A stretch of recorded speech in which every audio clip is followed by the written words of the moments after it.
bin Abil Arqam, usianya 16 tahun. Oh, Masya Allah ya. Ini rumahnya sudah sebagai markas dakwahnya Rasulullah. Sayang banget kalau kita misalnya hanya memberikan dongeng. Kenapa tidak kita berikan kisah? Kisah itu justru lebih real. Terus kita itu ekspresinya, kemudian Dek, kudanya berlari. Ya, bayinya langsung nangis. Wah, tentang Rasulullah ini banyak banget gitu kan, yang bisa diteladani anak-anak. Bagaimana anak-anak ketika rindu sama Rasulullah?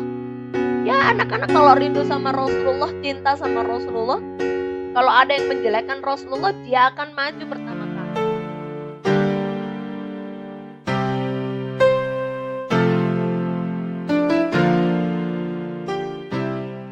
Assalamualaikum warahmatullahi wabarakatuh. Alhamdulillah, alhamdulillahirabbil alamin. Segala puji hanya milik Allah. Zat penggenggam nafas kita, zat yang mengamanai kita, anak-anak yang salih dan salihah. Salawat dan salam tetap tercurahkan kepada junjungan kita, Rasulullah Muhammad Sallallahu Alaihi Wasallam, sebagai teladan kita hingga akhir zaman. Ayah dan bunda yang dirahmati Allah, hak seorang anak adalah salah satunya mendapatkan pendidikan yang baik. Pendidikan yang baik ini diberikan atau dia peroleh dari seorang ibu atau bunda dan juga seorang ayah. Maka pendidikan ini tidak hanya diwajibkan atau tidak hanya dibebankan kepada seorang ibu atau seorang bunda, tapi juga dibebankan kepada seorang ayah. Ayah dan bunda yang dirahmati Allah, salah satu cara untuk menyelaraskan akliyah dan nafsiyah anak-anak itu, salah satunya adalah dengan cara berkisah.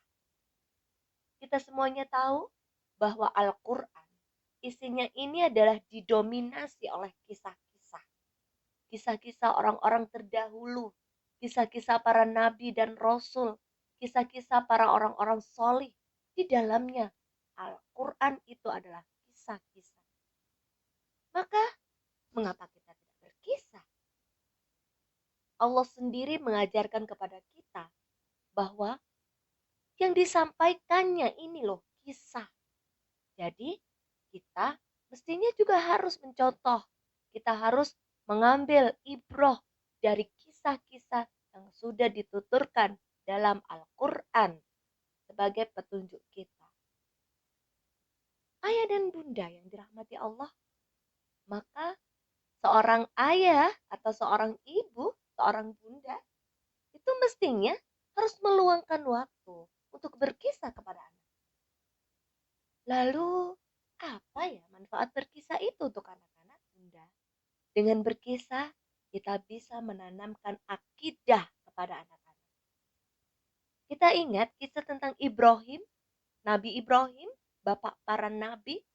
Nabi Ibrahim kecil ketika menghancurkan berhala-berhala, di mana berhala itu sebenarnya yang membuat adalah ayahnya. Nabi Ibrahim kecil menghancurkan berhala-berhala. Pada saat itu Nabi Ibrahim sudah tahu bahwa yang memberi makan, memberi minum, memberi penghidupan itu bukan berhala itu. Maka mengapa berhala itu harus disembah? Kisah-kisah seperti itu bisa kita sampaikan kepada anak-anak untuk menanamkan akidah kepada mereka, menanamkan ketauhidan kepada mereka.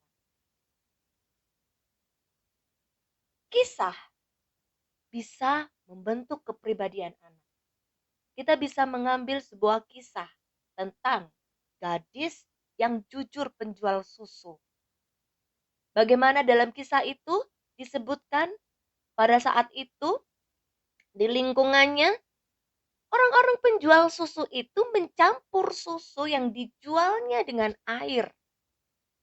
Maka seorang ibu dari anak atau gadis yang jujur itu mengatakan, "Wahai anakku, bagaimana kalau kita juga melakukan seperti orang-orang itu, yaitu mencampur susu ini dengan air?" Apa jawab gadis kecil itu? Gadis yang jujur itu?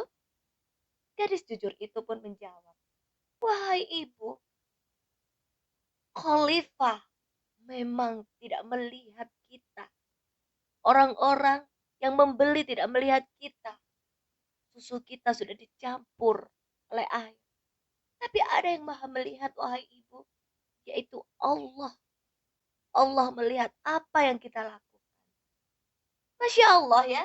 Dari kisah ini ayah dan bunda, kita bisa melihat bahwa ternyata seorang anak itu bisa meluruskan apa yang dilakukan oleh orang tuanya jika orang tuanya itu salah. Salah ya, orang tuanya memberikan saran bahwa susunya dicampur dengan air. Masya Allah. Di situ, selain mengajarkan kejujuran, anak-anak juga diajarkan untuk berani mengingatkan orang tuanya. Masya Allah.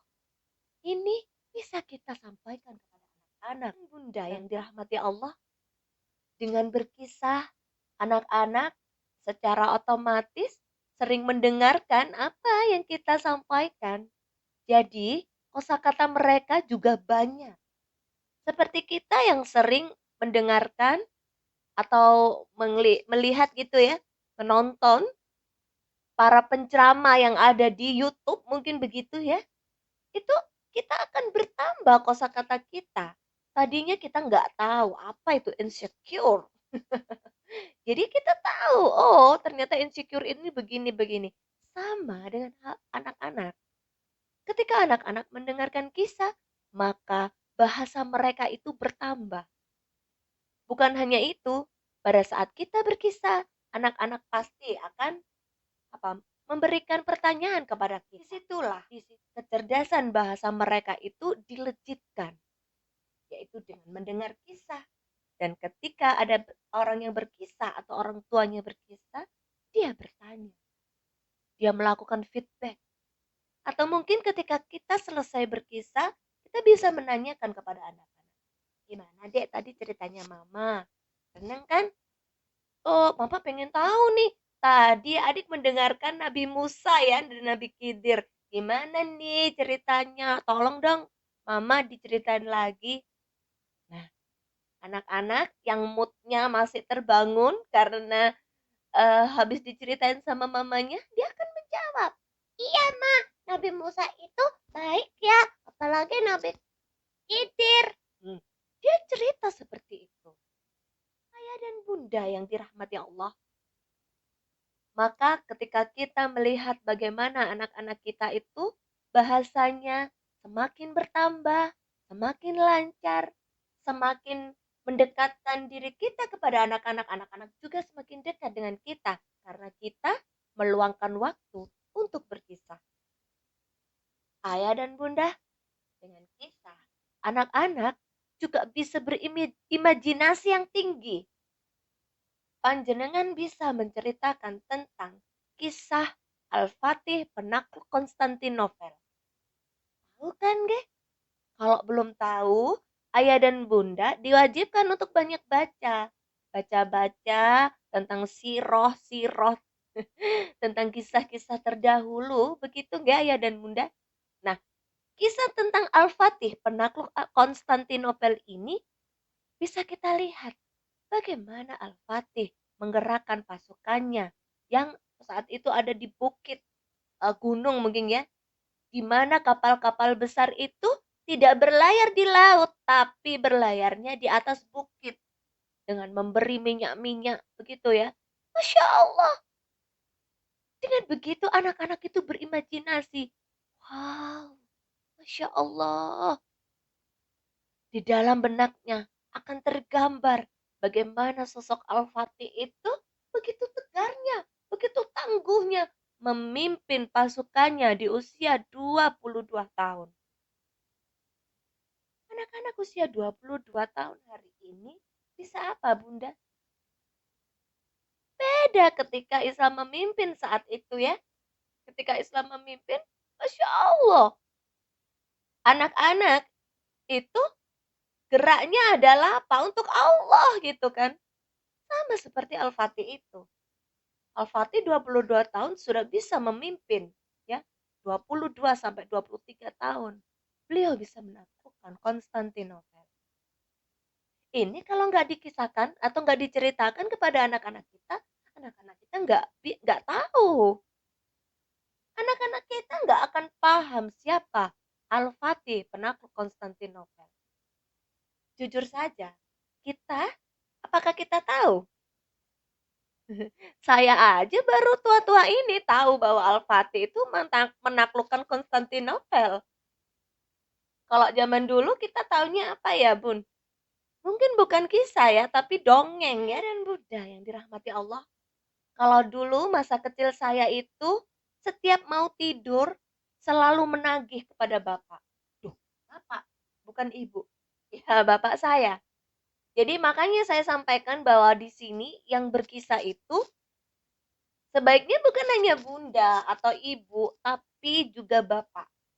Jadi masa kecil kami dulu waktu mau tidur itu saya sering nagih kepada bapak, Pak ayo Pak dongengin. Kalau dulu dongeng Gebun dan dongeng yang disampaikan kepada saya waktu itu, kepada saya dan adik-adik itu adalah dongeng kancil nyolong timun, dongeng kancil dan buaya, dongeng malin kundang, dongeng sangkuriang.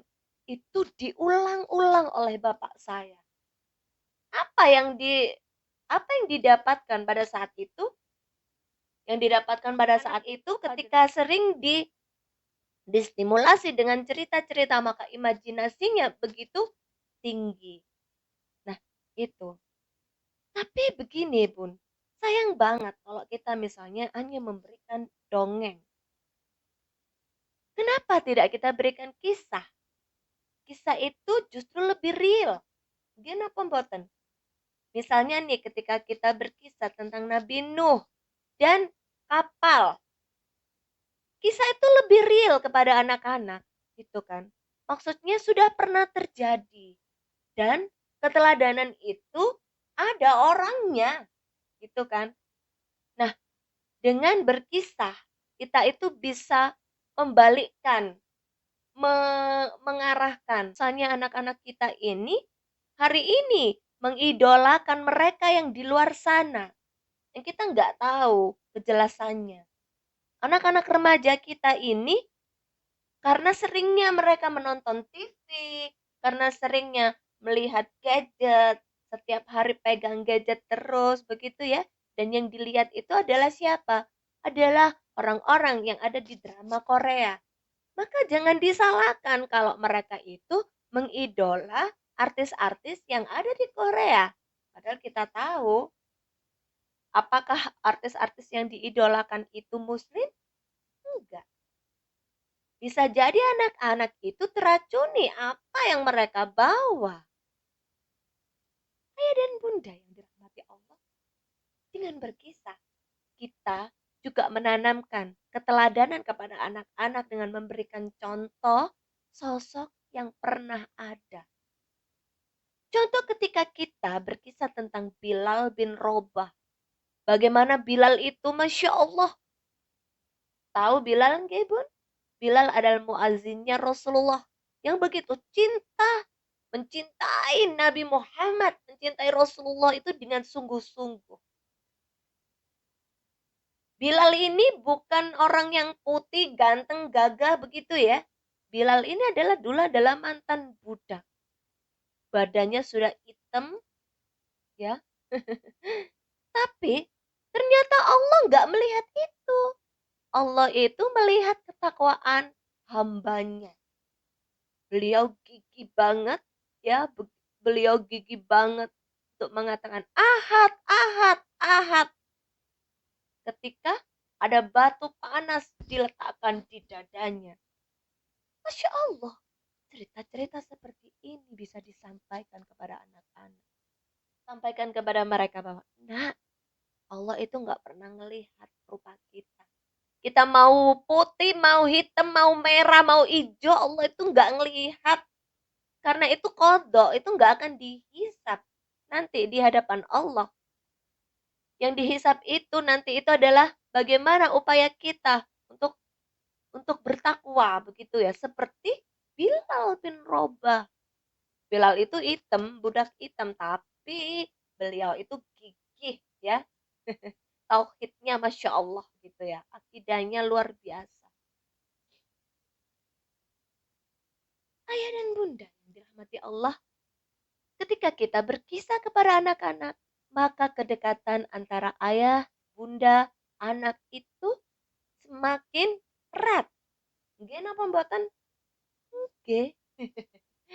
Anak-anak kita itu ya pasti kalau misalnya kita itu sering berkisah atau meluangkan waktu berkisah kepada anak-anak, ketika ayahnya bekerja, yang diingat-ingat apa yang eee, ditunggu-tunggu itu apa? "Ah, bapak datang," itu kami dulu ya, Bun. Kalau bapak saya itu bekerja gitu ya, ditunggu anak-anaknya di depan pintu gitu kan.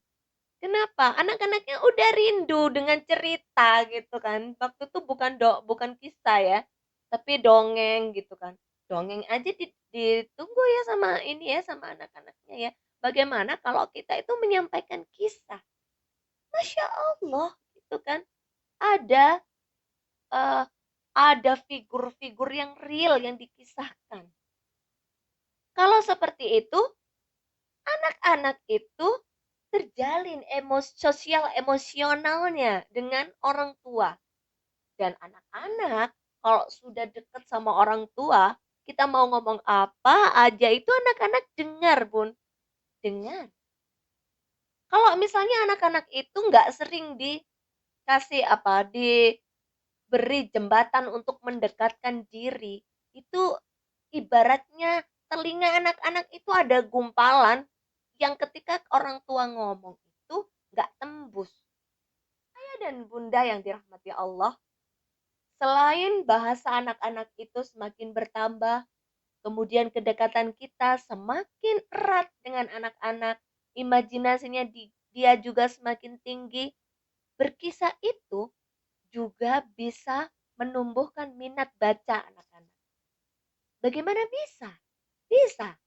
Ketika kita menyampaikan kepada anak-anak, nah, yang mama ceritakan ini adalah kisah yang ada dalam Al-Quran dan mama ini membaca dalam buku ini.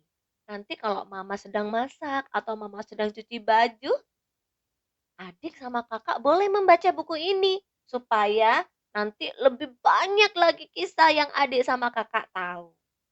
Anaknya karena penasaran, iya ma, aku mau baca. Gitu ya.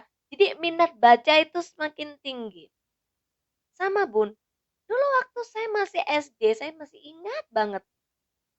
Paling seneng yang saya tuju itu adalah perpustakaan sekolahan. Bukan yang lainnya. Ketika teman-teman saya itu sibuk jajan begitu ya, saya lari ke perpustakaan. Untuk apa? Untuk meminjam buku. Yang saya pinjam itu setiap hari ambil maksimalnya ya, jadi maksimal 3 buku. Jadi 3 buku tuh saya ambil, saya pinjam untuk bawa pulang, kemudian dibaca dan langsung habis. Kenapa? Karena pengen banget, gimana sih cerita-cerita, tapi dulu belum ini ya, belum marak bagaimana berkisah begitu ya. Tapi cerita waktu itu ya. Sehingga yang ada di perpustakaan sampai saya tuh kehabisan buku pada saat itu waktu SD ya. Buku karena apa? Karena saking seringnya pinjem buku sampai ndak ada lagi buku yang harus saya baca, ceritanya itu udah habis. Cari cari cari sampai kehausan untuk baca gitu ya. Dulu seperti itu. Nah, mungkin ini juga terjadi pada anak-anak kita hari ini yang dia itu sering diberi kisah oleh orang tuanya. Jadi Masya Allah ya, ayah dan bunda yang dirahmati Allah, maka nggak ada alasan kita itu nggak berkisah kepada anak-anak. Dan yang lebih membanggakan, ayah dan bunda, dengan berkisah itu, kita bisa mendekatkan anak-anak kita itu dengan tokoh-tokoh yang bisa diteladani. Banyak ya kan kisah-kisah yang ada di Al-Quran itu ya. Kisah tentang Ashabul Kahfi. Masya Allah, itu petualangan luar biasa yang disampaikan kepada anak-anak. Kalau ayah dan bunda rajin membaca, sampaikan kepada mereka. Jangan anak-anak itu malah kalau fenomena orang tua zaman sekarang itu anak-anak malah lebih digalakkan atau dikenalkan kepada aplikasi-aplikasi yang nggak bermutu begitu ya. Mohon maaf saya nggak mengatakan nggak menyampaikan salah satu aplikasi apa begitu ya. Di mana anak-anaknya itu orang tua malah bangga ketika anak-anak itu joget-joget gitu kan. Seperti yang dilakukan oleh orang-orang dewasa. Biarkan itu mereka ya. Kita enggak. Kita jangan seperti itu. Kenapa? Anak-anak kita ini adalah anak-anak yang nanti kita persiapkan menjadi anak-anak pejuang. Anak-anak yang nanti itu menggeret kita menuju surganya Allah. Kita berpikirnya sekarang harus jangka panjang, nggih, Bun, Ayah. Jangan berpikir hari ini. Anakku dapat pujian manusia. Kita nggak berpikir seperti itu, tapi kita berpikirnya jangka panjang. Bahwa tidak selamanya kita itu hidup. Tidak selamanya kita berada di dunia, karena dunia ini adalah fana.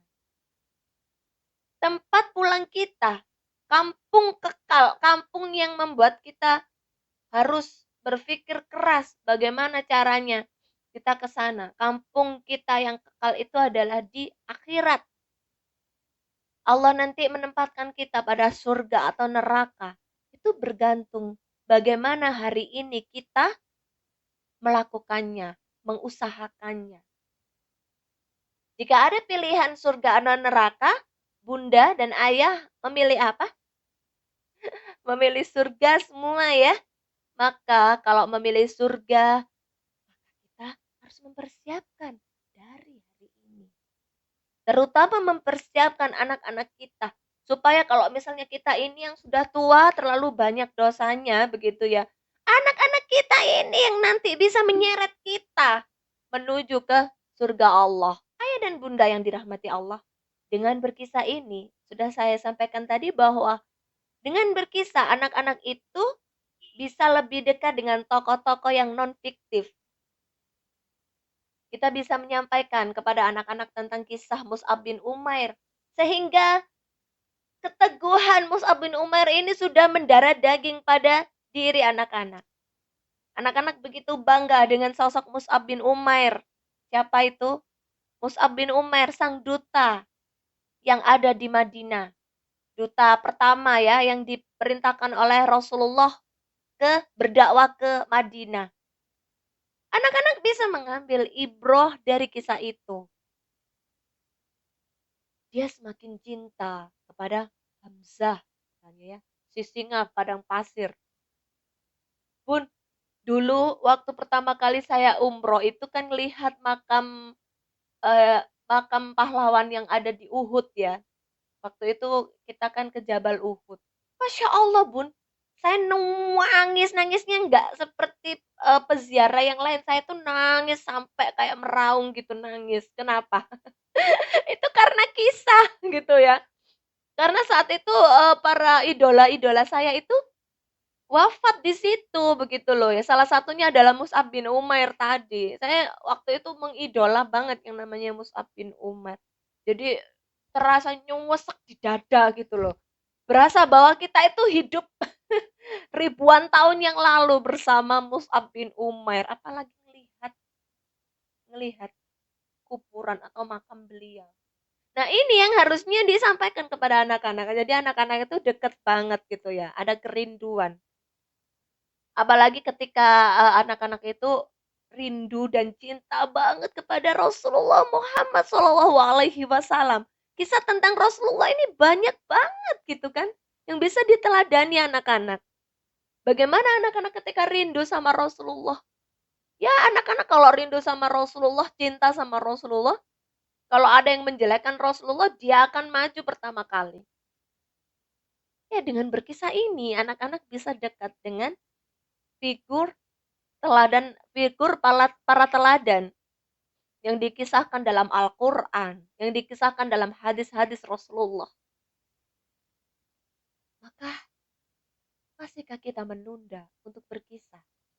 Ayah dan bunda yang dirahmati Allah, maka pentingnya di sini untuk meluangkan waktu kepada anak-anak untuk berkisah. Jadi ayah dan bunda, jadi orang tua, bukan hanya ayah saja atau bunda saja begitu ya. Jadi ayah dan bunda meluangkan waktu. Nah, lalu kapan kita bisa berkisah atau mulai kapan uslub atau cara ini disampaikan kepada anak-anak? Berkisah ini bisa kita sampaikan kepada anak-anak sejak dia dalam kandungan. Duh, apa ia dengar? Allah itu memberikan kepekaan kepada janin ya Bun. Jadi usahakan setiap hari orang tua berkisah kepada anaknya. Meskipun anaknya itu masih dalam kandungan. Cara mendekatkan anak, mendekatkan orang tua dengan calon bayi itu dengan berkisah. Dicoba yang mulai hamil ini ya. Setelah itu, setelah anak-anak lahir ya, mereka pasti ya ini udah eh, pendengarannya ini udah aktif ya, udah mulai dengar. Ini kan kalau anak-anak lahir itu sudah langsung diazani begitu ya. Nah, anak-anak juga begitu. Ketika dia lahir belum bisa ngomong, belum bisa apa, beri mereka kisah. Tapi yo kisahnya nggak usah panjang-panjang, Bun. Pas berkisah ke bayi, terus kita itu ekspresinya, kemudian dek, kudanya berlari. Iya, bayinya langsung nangis. Wah, gitu ya, Bun. Ya ceritanya itu ya yang sederhana saja kalau kepada bayi, begitu. Nah, seperti itu, Bun. Jadi sejak dia dalam kandungan atau sejak bayi pun sudah mulai berkisah, maka dia itu sudah eee, ibaratnya itu sudah kenal begitu kan. Ya, selain anak-anak itu dikenalkan Al-Qur'an, maka orang tua juga harus berkisah ketika ketika mengandung. Bapak-bapak, calon bapak-bapak yang istrinya sedang hamil itu ya, mulai mengumpulkan kisah-kisah ya, kisah-kisah yang ada dalam Al-Qur'an. Ceritalah di dekat perutnya istrinya, "Dek, ayo kita mendengarkan cerita." Gitu ya. Masya Allah itu tambah romantis banget ya. Bisa dicoba ya ayah dan bunda yang saat ini mungkin sedang ayah dan bunda, bunda-bunda yang saat ini sedang hamil. Ayah dan bunda yang dirahmati Allah, ada seorang bunda yang berkeluh kesah, "Saya itu tidak bisa bercerita loh." Semua itu bisa cerita, Bun, bisa berkisah. Apa iya nggak bisa berkisah, nggak bisa bercerita? Kalau nggak bisa itu bisa baca buku loh, ya kan? Nah, baca buku, terus kita pilah-pilah kisah apa yang penting untuk kita sampaikan kepada anak-anak. Ayah dan bunda yang dirahmati Allah, kita bisa memilih kisah-kisah yang baik yang bisa menstimulasi tumbuh kembang anak-anak menjadi lebih optimal. Hindari cerita-cerita yang tentang Romeo dan Juliet, percintaan yang nggak ada sumbernya secara jelas. Ini justru akan membuat anak-anak itu ya cuman mendengarkan aja, imajinasinya aja yang tinggi. Bahkan kalau tentang percintaan, tentang Romeo dan Juliet ini bisa merusak naluri seksualnya anak sejak dini ya. Jadi kita hindari yang itu kan ayah dan bunda. Nah, yang tidak kalah pentingnya selain kita ini menyiapkan kisahnya, orang tua juga harus bisa menjiwai kisah tersebut sehingga anak-anak bisa enak eh, mendengarkannya, gitu kan. Jadi nggak ngelambiar gitu ya. Jadi harus ada perencanaan. Oh, hari ini aku berkisah tentang Nabi Nuh. Hari ini saya akan berkisah tentang Nabi Musa, misalnya seperti itu. Sudah ada rencana dan orang tua harus membaca dulu, Bun. Jadi harus tahu dulu kisahnya itu seperti apa, gitu. Dan ketika berkisah kepada anak-anak, usahakan dengan bahasa yang baik. Dihindari bahasa barbar ya, anak-anak itu akan mencontoh kita, akan meneladani ayah dan bundanya. Jadi dihindari bahasa-bahasa yang seperti itu. Seperti itu kayak gimana?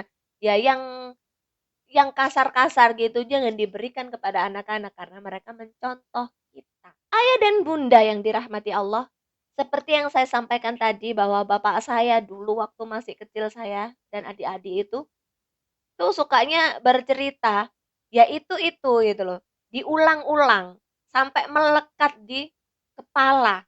Misalnya hari ini bapak itu bercerita tentang buaya dan kancil begitu kan, buaya dan kancil, besoknya tentang bawang putih dan bawang merah, besoknya lagi tentang tangkuban perahu misalnya gitu. Besoknya lagi buaya dan kancil, kemudian lagi tangkuban perahu lagi, bawang merah dan bawang putih. Dan kita nggak pernah dapat apa itu bawang bombay.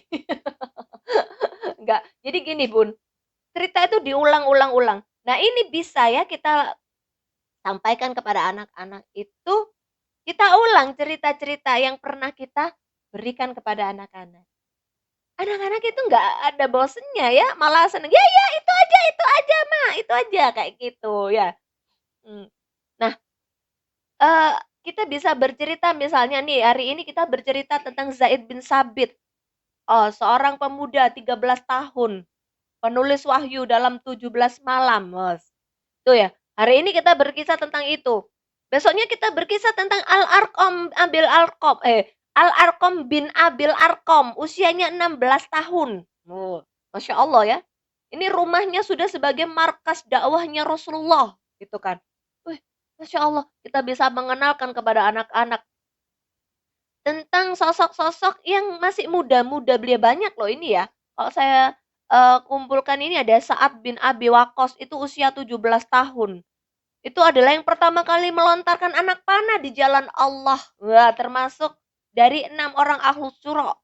Masya Allah. Ini banyak banget ya Bun, anak-anak yang pada saat itu ada siapa lagi? Usama bin Zaid 18 tahun. Anak-anak kita usia segitu bisa apa nih? Itu bisa kita ulang-ulang kepada mereka. Perlunya apa mengulang? Supaya lebih melekat di dada mereka bahwa iya ya, aku ini pejuang Allah. Ya mah, aku besok ini adalah pejuangnya Allah. Aku harus bisa berbuat yang lebih baik untuk Allah seperti para sahabat. Ulang, ulang dan ulang terus kisah-kisah itu. Ayah dan bunda yang dirahmati Allah, poin terakhir yang disampaikan kepada anak-anak itu adalah kita harus bisa memberikan kayak statement point ya, closing point ya. Jadi ibroh dari kisah yang disampaikan oleh ayah dan bunda. Misalnya nih, ayah dan bunda bercerita tentang Uwais Al-Qarni. Nah, Nak, jadi kita semua bisa mengambil pelajaran dari sini ya, Nak ya. Bagaimana seorang Uwais Al-Qarni itu begitu sayang dan cintanya kepada ibunya. Jadi Allah itu menyembuhkan penyakit dari Uwais Al-Qarni. Dan begitu giginya ya Uwais Al-Qarni itu bisa mengumpulkan tenaganya untuk menggendong ibunya dengan berlatih menggendong lembu. Nah, cerita-cerita seperti itu. Jadi ada ininya ya, ada penutupnya. Nah, adik dan kakak berbakti pada orang tua ya, supaya lebih disayang sama Allah. Seperti siapa, Dek? Seperti Uwais Al-Qarni. Nah, ayah dan bunda bagaimana? Berkisah itu mudah, bukan? Iya, mudah banget. Bagaimana kita bisa berkisah, bagaimana kita bisa menyampaikan kepada anak-anak itu perlu latihan. Dan itu kita bisa menyampaikan kepada anak. Ayah dan bunda yang dirahmati Allah, bagaimana? Berkisah itu susah? Enggak. Berkisah itu mudah. Maka ayah dan bunda bisa berlatih, berlatih dan berlatih begitu ya. Untuk demi apa? Demi anak-anak kita. Demi pejuang-pejuang Allah yang hari ini dititipkan kepada kita. Kalau cita-cita kita itu tinggi, ingin memiliki anak-anak yang seorang pejuang, memiliki anak-anak pejuang-pejuang Allah, maka masihkah kita menunda untuk berkisah? Semoga kita dimampukan oleh Allah mendidik anak-anak kita menjadi pejuang-pejuang Allah, menjadi orang-orang hebat dan tangguh menjadi orang-orang yang cerdas, yang itu hanya untuk Allah. Masya Allah. Semoga kita dimudahkan oleh Allah. Kurang dan lebihnya, mohon maaf sebesar-besarnya. Ayah dan bunda semakin berlatih untuk berkisah. Ayah dan bunda, ayo kita berkisah. Wabillahi taufik wal hidayah, waridho wal inayah. Wassalamualaikum warahmatullahi wabarakatuh.